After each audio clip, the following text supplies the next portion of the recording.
Claire here in the Pacific Northwest Puget Sound area, Grow Zone 8B, and it is a beautiful but slightly chilly spring morning.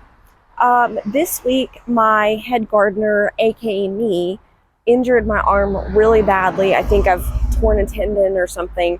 But with that being said, everything that I've done in my garden that I'll show you, I did that with a hurt arm because it is now or never. The show must go on. I've got to get this done so that I can put things in the ground because some things I am behind on as far as that goes, but better late than never, hopefully. And this week I also am going to update you on our TP, PTP. Some of the peas have sprouted, so I will show you that. So hopefully they'll take off really quickly over the next few weeks, and we'll see even more fun from that. But come and I'll show you a recap of what did get done this week and just a few glimmers of the things that are in our yard right now that are beautiful.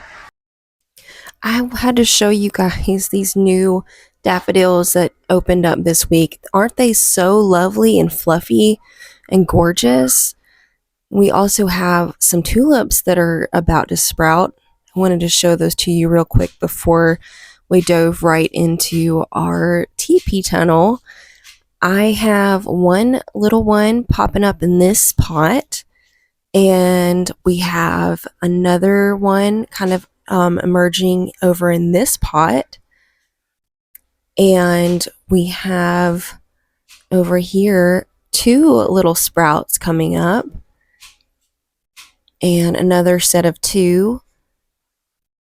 One little one coming up over here and two more in this pot. None here and none in this one. And finally, we have two more coming up here. So hopefully it'll fill in really quick the next couple of weeks or so, start climbing up and making this nice little hideaway.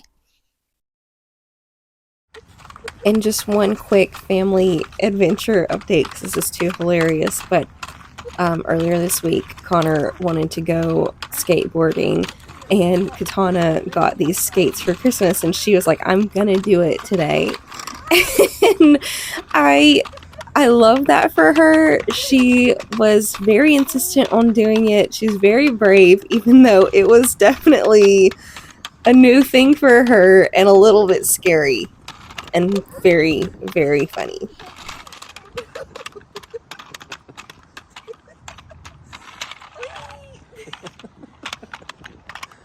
You're doing good, baby.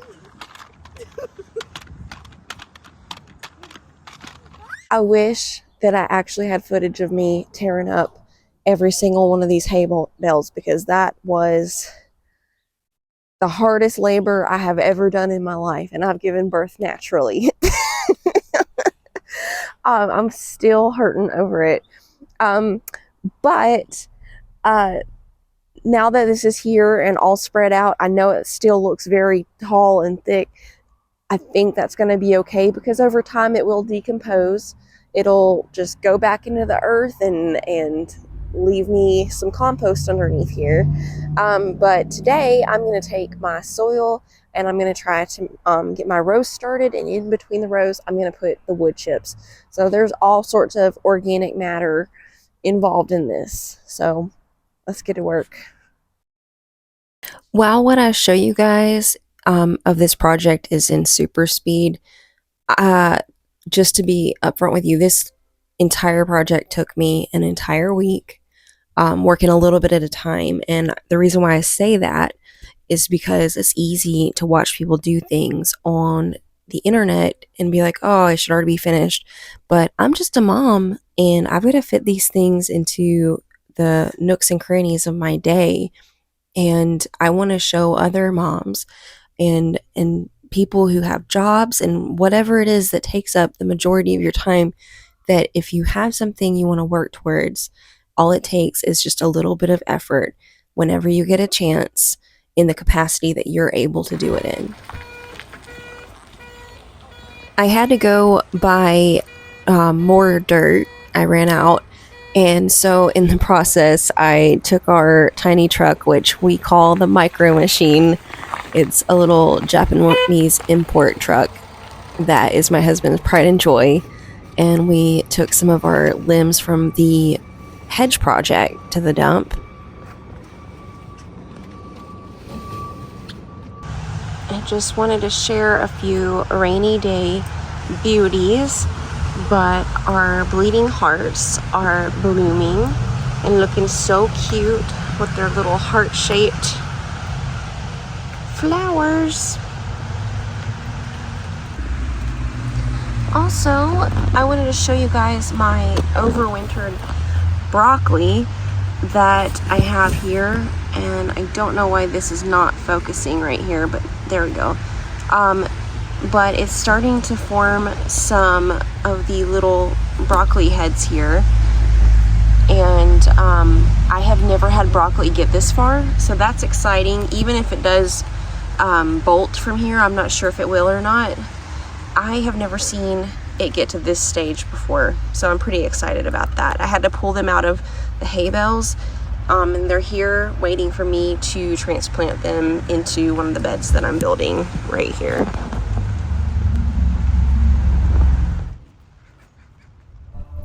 So at this point, we are back on another day, and I had already injured my arm, so you might be able to tell, but I'm moving a lot more gingerly than I would normally like to. This has been kind of humbling for me because I'm very much a I can do anything kind of person, and I've had to really slow down this week due to my arm, but I've still gotten a lot done. This part is so embarrassing. I am not the most coordinated person in general, but this straw is deceptively tricky. It's very bouncy.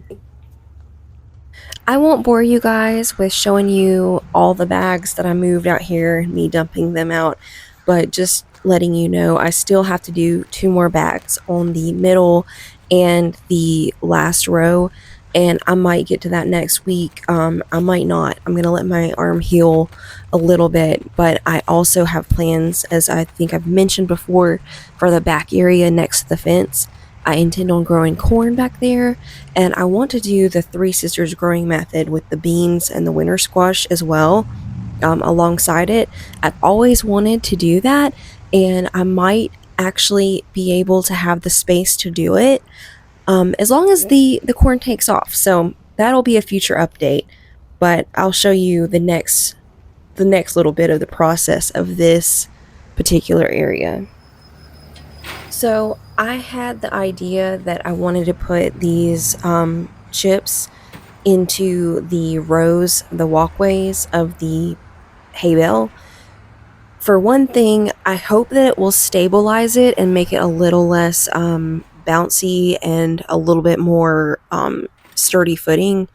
So we'll see. But this next part was embarrassing. I was trying so very hard to pull this wheelbarrow over this step, and normally this would be easy peasy lemon squeezy, but I could not do it. I know I've mentioned probably too many times, but I really hurt my arm, so I did not have any kind of upper body strength at all to call into work here. I even tried to push it from the other end to no avail, and I hate to think what my neighbors saw, and if they were even, nobody was outside, nobody cares, but still, my pride was hurt. And luckily, I had this idea. There's this piece of wood that Connor has in the backyard, so I got it and made my own kind of mini ramp.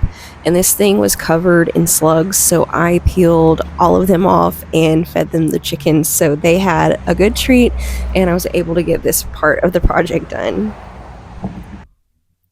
This is turning out very much like I hoped it would. The wood chips really do stabilize and kind of impact and pack down into the crevices of the straw to create a sturdier walkway. It's still kind of bouncy under there, but it is a lot less, that sinking feeling that you get when you walk over something uneven. So hopefully this will continue to make a clear pathway for me to get through the rows and to the back area once I get that filled in with the dirt.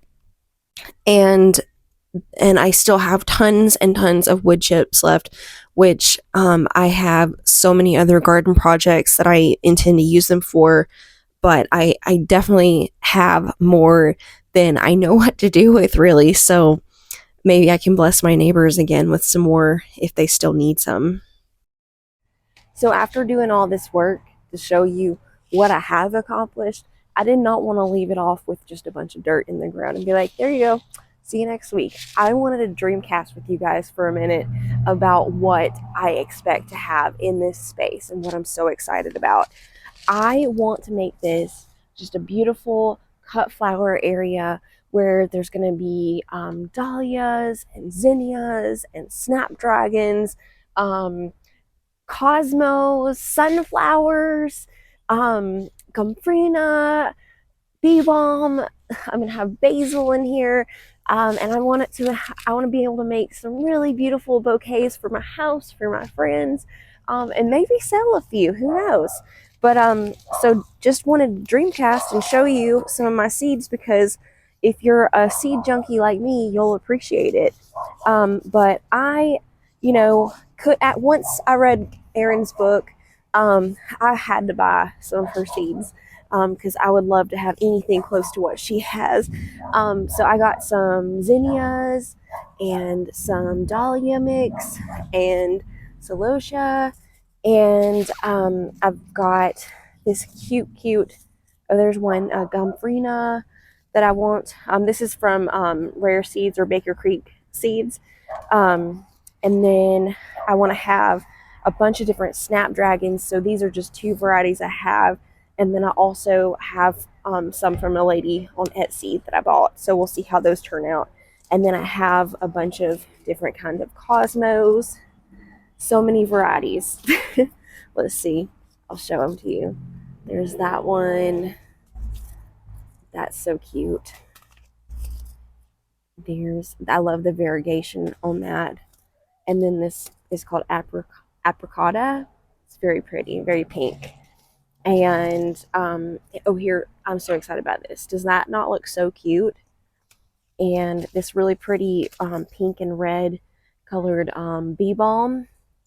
And then I've got some yarrow in pink and white. I'm really excited about the pink. It looks so pretty. And then, of course, I've showed you all my sunflowers, but I've got another pack of sunflowers that are kind of like whites and light yellows that I'm really excited about just kind of putting out here. So next week, I'm going to be putting some seeds in. And you'll just have to come back and see if anything grows. I don't have any doubt that it will, but will it be what I have in my head? Hopefully it'll be even better. So there you go. Yeah. Thanks so much for joining along with us this week to see what progress we've made. And thanks for cheering me on in the process because without that, I don't think I would have had the motivation to get it done. You guys, I hope y'all come back and see us next week. We're actually going to have some really, really fun adventures that I cannot wait to share with you guys next week. So come back, see us, like, subscribe, comment, do all the things, and we'll see you then. Bye-bye.